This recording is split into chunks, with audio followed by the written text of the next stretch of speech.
Guys, আমি আসলে গত কয়েকদিন ধরে তোমাদের সাথে একটা কথা শেয়ার করব, কোনোভাবেই শেয়ার করে উঠতে পারছি না। তো আজকেই সেটা বলবো বলে চলে এলাম। আসলে গত কয়েকদিন ধরে প্রায় এক সপ্তাহ হতে যাচ্ছে আমি কোনো শর্টস আপলোড করতে পারছি না। মানে আমি যে কোনো শর্টস আপলোড করতে গেলেই আমার কাছে কপিরাইট পড়ে যাচ্ছে।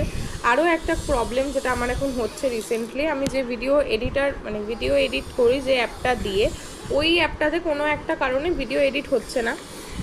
ভিডিও এডিট টোটালি ভিডিওটা এডিট করছি, ভয়েস ওভার দিচ্ছি, সমস্ত কিছু করছি, কিন্তু ভিডিওটা যখনই ডাউনলোড করতে যাচ্ছি দেখা যায় টেকনিক্যাল ইস্যু আছে। তো যাই হোক, এই গত কয়েকদিন ধরে এই আরও নানা রকম কারণের জন্য আমি কোনো ভিডিও তোমাদের কাছে পৌঁছাতে পারছি না। কিন্তু আমি খুব তাড়াতাড়ি তোমাদেরকে আবার শর্টস দেবো, সমস্ত কিছু ভিডিও আপলোড করব, তোমাদের সাথে শেয়ার করব। তার জন্য তোমরা আমার সাথে কানেক্ট থেকে অবশ্যই। আর কেউ প্লিজ আনসাবস্ক্রাইব করে দিও না। আমার কন্ডিশনটা একটু বোঝো, আমি নতুন ভিডিও করছি, আমি নিউ ব্লগার। আমি আগে কোনো দিনও শর্টস বা ইউটিউবে কোনো রকম কিছুই করতাম না। আর এই প্রোগ্রামিং বিষয়গুলো আমি খুব একটা ভালো জানিও না। যেটুকু করছি নিজস্ব নলেজে করছি, আমার বোন একটু আমার হেল্প করে, তাই জন্য করতে পারছি।